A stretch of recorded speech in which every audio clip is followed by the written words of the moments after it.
Aos amados irmãos que assistem esse vídeo, a graça e a paz de nosso Deus e Pai e de nosso Senhor Jesus Cristo esteja presente na sua vida, esteja presente também na vida de sua família. Que vocês tenham tido uma excelente semana e que o Eterno abençoe a semana que está para iniciar. Bom, e hoje, aproveitando essa série sobre os mandamentos, né, e explicando quais são as leis que são válidas hoje e aquelas que foram abolidas, hoje vamos estudar sobre a lei de alimentação. Futuramente eu trarei o nome dos animais e suas imagens para os irmãos conseguirem compreender melhor quais são os animais, tá bom? Eu prometo aos irmãos que vou trazer o máximo de imagem possível que eu puder, tá? Não se preocupe. Vamos ver o que a lei de alimentação está nos ensinando. Qual a importância da lei de alimentação?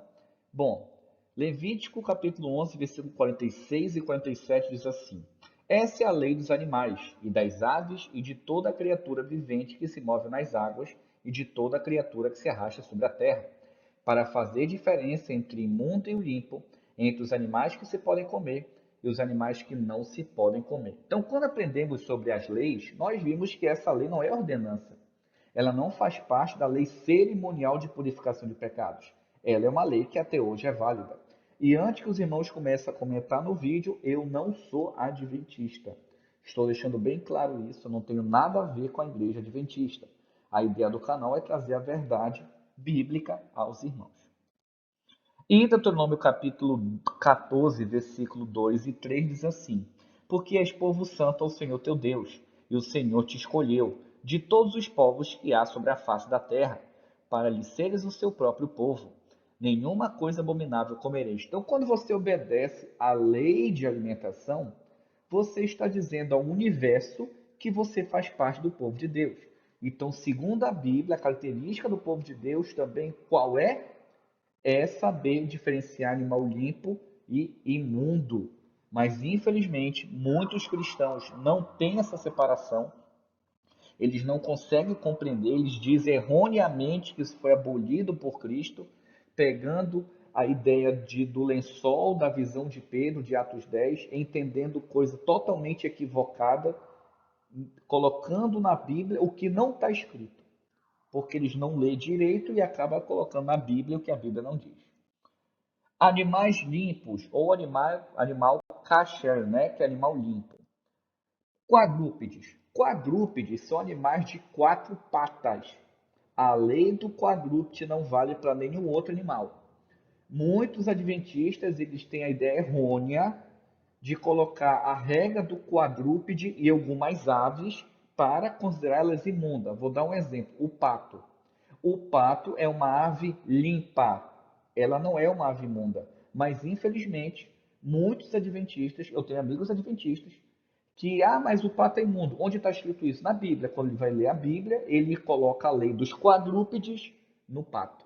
Né? Vamos começar. Bom, do lado esquerdo, nós temos o que o livro de Levítico nos ensina, e do lado direito, o livro de Deuteronômio, que também fala sobre alimentação. Vamos lá. Levítico 11:3 diz assim: Dentre os animais, todo que tem unha fendida e a fenda das unhas se divide em duas e rumina deles comereis. Então, nos animais quadrúpedes, Deus ele não diz coma tal coisa. Não, essa é a característica do animal limpo. Já em Deuteronômio, Deus faz questão de apresentar alguns animais. Animais, Deuteronômio capítulo 14, versículo 4, 5 e 6 dizem assim: Estes são os animais que comereis: o boi, a ovelha e a cabra, o veado e a coça e o búfalo e a cabra montês e o texugo e o camuça e o gamo. Todo animal que tem unhas fendidas, dividida em duas, que rumina entre os animais, aquilo comereis. Então essa é a regra de animais de quatro patas, quadrúpedes, tanto em Levítico e Deus explicando melhor em Deuteronômio. Animais marinhos, animais que ficam na água. Vamos aprender. Levítico 11:9 diz assim: De todos os animais que há nas águas, comereis o seguinte: a regra dos animais marinhos, todo que tem barbatanas e escamas nas águas, nos mares e nos rios, estes comereis. Então, segundo a Bíblia, nós temos que comer apenas peixe de escama e barbatana, e o resto não pode. Deuteronômio 14:9, também Deus explica do mesmo jeito.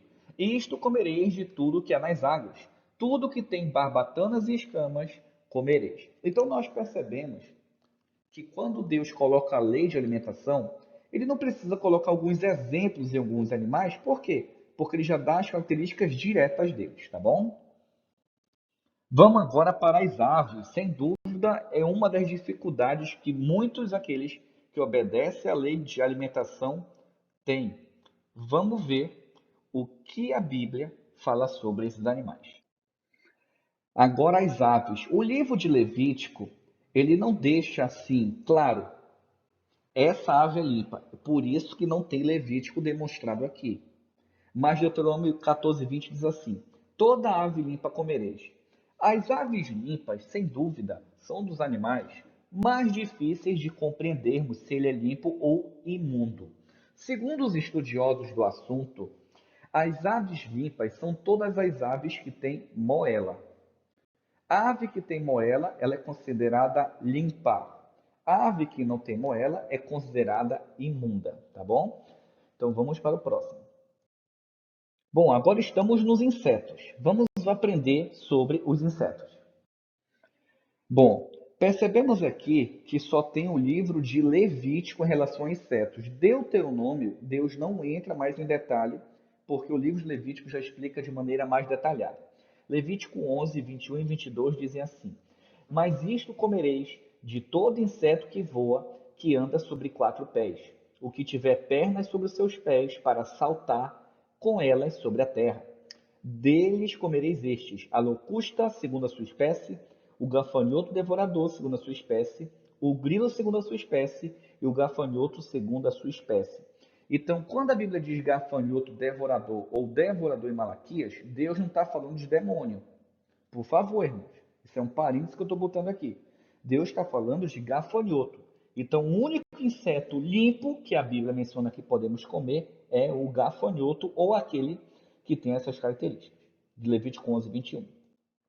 Vamos agora para os animais imundos, ou seja, aqueles que, segundo Deus, não devemos comer.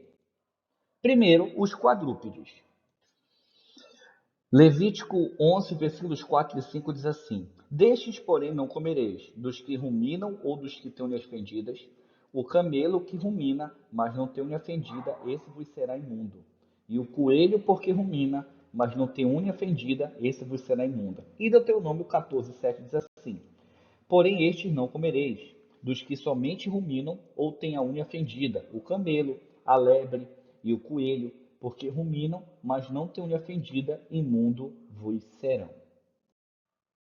Levítico 11:6 e 11:7 dizem assim: e a lebre, porque rumina, mas não tem as unhas fendidas, esse vos será imunda, porque o porco, também o porco, porque tem unhas fendidas, e a fenda das unhas se divide em duas, mas não rumina, esse vos será imundo. Algumas Bíblias dizem abominação, tá bom? Deuteronômio 14:8. Nem o porco, porque tem unha fendida, mas não rumina, imundo vos será. Não comereis da carne destes, e não tocareis nos seus cadáveres. Resumindo, quando a pessoa come o animal imundo, ele comete imundície, ou do original, a abominação. Muitos cristãos falam, esse tipo de coisa é abominação para Deus, é abominável. Mas quando fala em alimento, aí eles já querem inventar desculpa. Não, mas não é assim porque é abolido. Essas desculpas que não tem na Bíblia, né? É impressionante. Então, quando você come animal imundo, você comete a abominação ou imundície. Você também faz isso. As pessoas, infelizmente, só associam imundície e abominação para certos casos, né? Levítico 11:8 e 11:26 dizem assim: das suas carnes não comereis, nem tocareis nos seus cadáveres, estes vos serão imundos. Todo animal que tem unha fendida, mas a fenda não se divide em duas, e todo que não rumina vos será por imundo, qualquer que tocar nele será imundo. Tá? Estou mostrando aí. Agora, animais marinhos. Levítico 11, 10 e 11. Mas todo que não tem barbatanas, nem escamas, nos mares e nos rios, todo réptil das águas e todo ser vivente que há nas águas, estes vos serão para vós abominação. Ser-vos-ão, pois, por abominação da sua carne não comereis, e abominareis o seu cadáver. Então, assim como no porco, peguei uma outra tradução, para você entender que a palavra imundo é abominação. Então, quando você também come o porco, você comete abominação diante de Deus. Deuteronômio 14:10. Perceba que em vez de abominação tem imundo aqui, para você entender que nesse ponto são sinônimos. Mas tudo que não tiver barbatana nem escama, não comereis, imundo vos será. Tá? Que deveria ser abominação. Então, o tradutor bíblico, para ele, abominação e imundícia é a mesma coisa. Agora, Levítico 11:12. Tudo que não tem barbatanas e escama nas águas será para vós a abominação. Então, você come caranguejo, polvo, lula, você que é cristão, pregação do evangelho é para cristão. Você comete o quê? A abominação. Aves. Olha como o Levítico ele é meio diferente, né, de Deuteronômio. Levítico 11, 13 e 14 dizem assim: Das aves estas abominareis. Ou seja, serão abomináveis. Você comeu, comete abominação. Não se comerão. Serão abomináveis a águia e o quebrantoso e o chofrango, e o milhano e o abutre segundo a sua espécie. E Deuteronômio 14, 12 e 13 dizem assim: Porém, estas não são as que não comereis: a águia e o quebrantoso e o chofrango, e o abutre e o falcão, e o milhafre, segundo a sua espécie. Levítico capítulo 11, versículo 15 a 17 dizem assim: Todo corvo segundo a sua espécie, o avestruz e o mocho e a gaivota e o gavião segundo a sua espécie, e o búfalo, o corvo marinho e a coruja. Deuteronômio 14, versículos 14, 15 e 16 dizem assim: E todo corvo segundo a sua espécie, e o avestruz e o mocho e a gaivota e o gavião segundo a sua espécie, e o búfalo e a coruja e a gralha. Então você percebe que na ave, Deus coloca os animais que não pode comer em suas espécies. O que Deus está dizendo? Tirando esses, o resto tu come. É nesse sentido. E a gralha, e o cisne, e o pelicano, e a cegônia, a garça segundo a sua espécie, e a polpa e o morcego, tá? Morcego não é ave, mas Deus colocou na classificação de que ele voa, deixando bem claro isso, tá? Para que ninguém comece a falar o que não deve. Deuteronômio 14, 16, 17 e 18 dizem assim: E o cisne e o pelicano e o corvo marinho, e a cegônia e a garça segundo a sua espécie, a polpa e o morcego. Tá bom? Mais uma vez falando, Deus disse para todos nós: esses você não come, o resto pode comer. Todos esses animais, né, segundo muitos estudiosos, eles dizem que eles não têm moela, tá bom? Então é isso que nós colocamos como ideia de animais limpos e imundos. Agora os insetos. Levítico 11, 20 e 23 dizem assim: Todo inseto que voa, que anda sobre 4 pés, será para vós uma abominação. E todos os outros insetos que voam, que têm 4 pés, serão para vós uma abominação, tirando os gafanhotos, que eles são limpos. Deuteronômio 14, 19. Também todo inseto que voa vos será imundo, não se comerá. Répteis e os demais animais incluídos. Deuteronômio não entra na situação dos répteis, por isso não foi colocado, mas Levítico explica. Levítico capítulo 11, versículo 29 e 30 diz assim: Estes também vos serão por imundos, entre os répteis que se arrastam sobre a terra, a doninha e o rato, e a tartaruga segundo a sua espécie, e o ouriço cacheiro, e o largato e a largatista, e a lesma e a topeira. Também todo réptil que se arrasta sobre a terra será abominação, não se comerá. Levítico 11, 41 diz isso. E para concluirmos, Levítico 11, versículo 42 e 43 dizem assim: Tudo que anda sobre o ventre, e tudo que anda sobre 4 pés, ou que tem muitos pés, entre todo réptil que se arrasta sobre a terra, não comereis, porquanto são uma abominação, ou imundície. Não vos façais abomináveis, por nenhum réptil que se rasteja, nem neles vos contamineis, para não seres imundos por eles. Então, quando você come os animais imundos, você comete diante de Deus, o nosso Deus, o mesmo Deus que enviou Jesus Cristo, a abominação. No próximo domingo, vamos trazer a visão de Pedro do lençol e mostrar para os irmãos que essa visão não tem nada a ver com a ideia de pode comer qualquer animal. Meus irmãos, que Deus abençoe. Um ósculo santo a todos.